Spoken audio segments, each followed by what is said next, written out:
Welcome to Rewatch and Rank. On this channel, we rewatch older TV shows, provide a summary and opinion on the episode before ranking each episode against each other.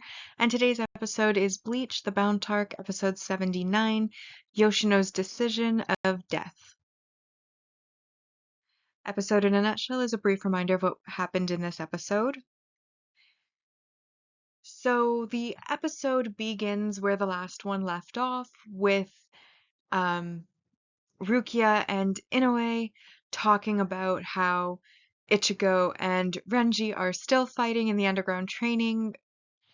Even though Ichigo's now gotten over his issue, they just enjoy fighting, so they end up fighting. Then they come in the morning, everybody gathers together. Renji tries coffee for the first time, does not like that it's bitter. Ichigo makes fun of him for being a child because apparently all adults like coffee. Not true. I hate coffee. But Ichigo is basically making fun of him for being a child. And then it's suggested he try sugar, so then he puts a bunch of sugar in his coffee, which also gets him made fun of. Rukia then comes in and Renji's like, have you ever heard of this coffee thing? Because I guess in the Soul Society they just drink tea. And Rukia confirms that that is a drink that she's cleared, like it's a game or there's like a tally of some sort, which I found amusing. Then they realize that Yoshino and Ishida have gone missing and go to try to find them. Yoshino, of course, left at the end of the last episode, and Ishida, it is revealed, goes after her because I guess they bonded when she kidnapped him a couple times.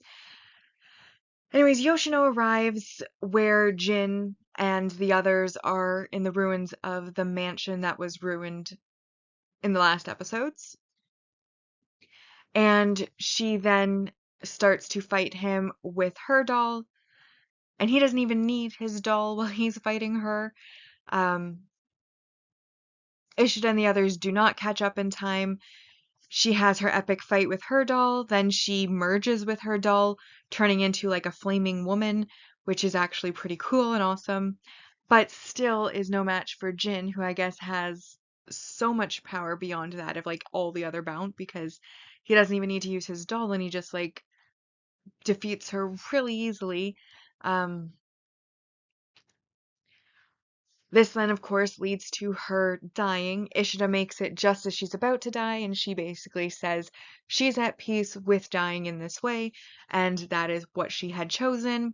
She then bursts into a bunch of green lights, but before those green lights can fade off into the ether, Jin casts some sort of spell or ritual or something. A symbol appears up in the sky, catches all of the green little particles, and a new doll is then born, and this doll is in the form of a swarm, similar to like the doll that has all the eyeballs and they're all like individual little spy eyeballs. This one also creates a swarm, and that's the cliffhanger that we're left on, is this swarm being born.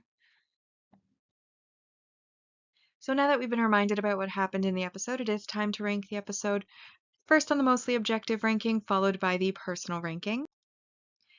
So we of course have our single arc main character development. Yoshino does end up dying in this episode. That's worth 2 points. We then have our single arc main character growth. Yoshino merges with her doll, which is the first time we've seen that. And it's stated that one of her powers is she's the only Bound that can reproduce. And I guess she put her doll into her stomach, and merging with it somehow is reproduction. I honestly don't know what they were trying to convey. It could just be a bad translation, but that's what the side characters said, so we'll go with it. Either way, she does merge with her doll and become a flaming woman, who again is defeated like right away and super easily. Then another 2 points for Jin creating Bito, or Bitto, yeah, Bito, which again is a doll that's in the form of a swarm. We don't know what its function is yet, as it is just created at the end of the episode, leaving us on a cliffhanger.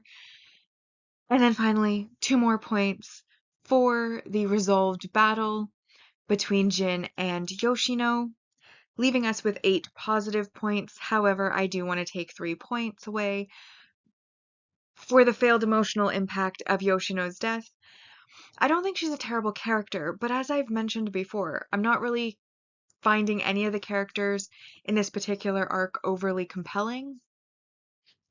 And Ishida's really strong attachment to Yoshino is completely not understandable as an audience member based on what I've been shown on screen. I mean, he was kidnapped once, let go, kidnapped again, let go.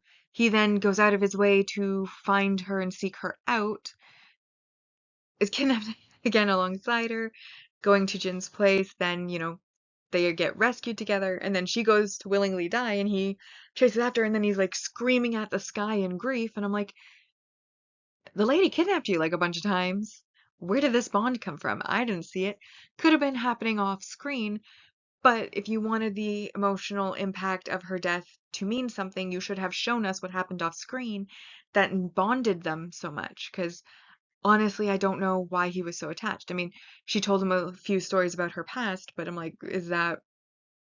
I can learn a story about someone's past if I ask a stranger on the street. I'm sure they'd tell me something about them in the past. You see all those street interviews, like it's not something that's overly bonding. And I'm just like, I don't, from what I saw on screen in the previous episodes, I don't really see where his attachment to Yoshino stemmed from, to the point where he would scream at the sky in grief. It felt very, because I didn't know where it stemmed from, it felt kind of performative and unauthentic. And because I just wasn't finding any of the characters of the Bount characters overly compelling, I also kind of was like, well, I don't have that emotional bond to really feel any sort of loss. And that could be unique to me, but either way, that's why it's mostly objective. Bias and judgment apply. And so I did take the 3 points, leaving us with 5 points for this episode. And that brings our mostly objective ranking so far to: in first, creeping terror, the second victim, the moment of collision, an evil hand draws near to the Quincy, gathering at the place of fortune, the man who makes his move, new school term, Renji has come to the human world, Bount, the ones who hunt souls, true identity of the devil, the secret which is revealed, death game, the missing classmate, Rukia's return, revival of the substitute team, shocking revelations for the Gotai 13, the truth buried in history, breakthrough, the trap hidden in the labyrinth, water attack, escape from the shutdown hospital, unfading grudge, the Shinigami whom Kenpachi killed.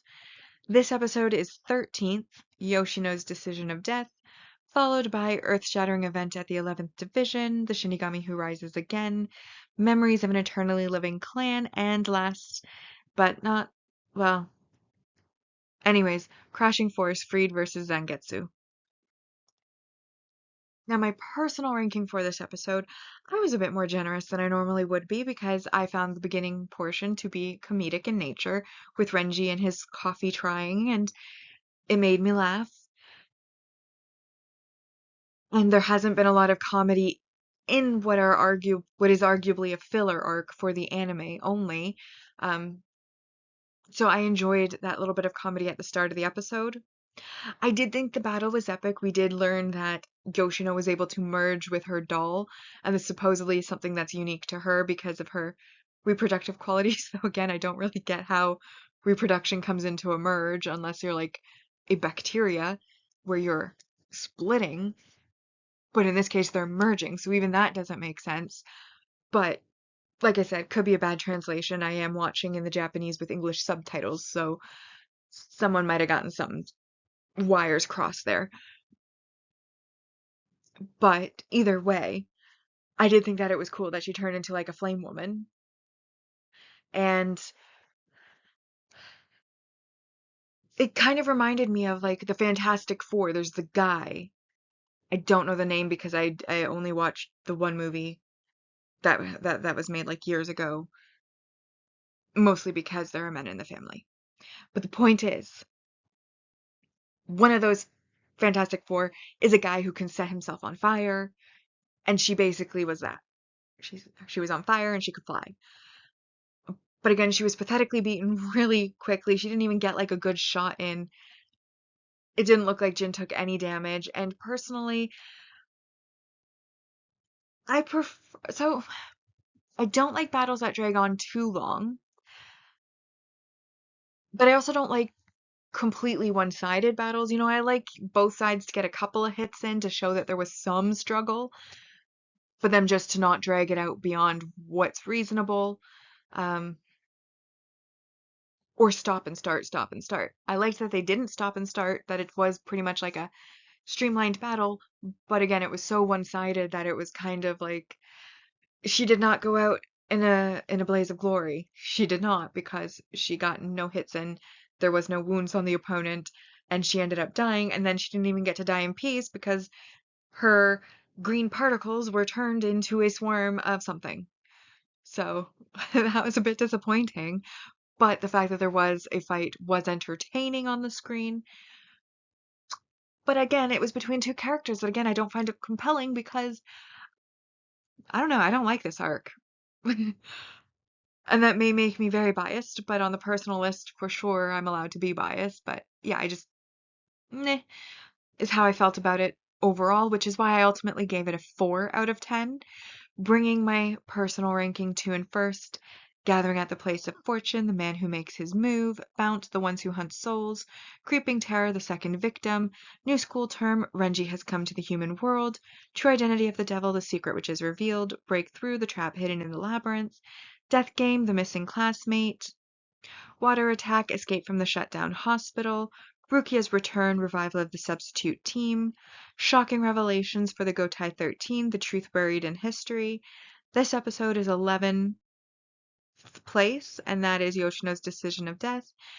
Crashing Force, Freed vs. Zangetsu is next, followed by Unfading Grudge, the Shinigami whom Kenpachi killed, Earth-Shattering Event at the 11th Division, the Shinigami who rises again, The Moment of Collision, An Evil Hand Draws Near to the Quincy, and in 16th, Memories of an Eternally Living Clan. Bringing us now to the series ranking so far. Once again, still aligned on our mostly objective and personal ranking. First place was Soul Society The Rescue Arc, followed by Agent of the Shinigami Arc. Third place belongs to Soul Society The Sneak Entry Arc, and this Bount arc has 107 out of 280 on the mostly objective ranking, and 88 out of 280 on the personal ranking so far. But with that, we've now rewatched and ranked Bleach, the Bount arc, episode 79, Yoshino's Decision of Death. Like and subscribe if you'd like to, and I'll see you in the next episode.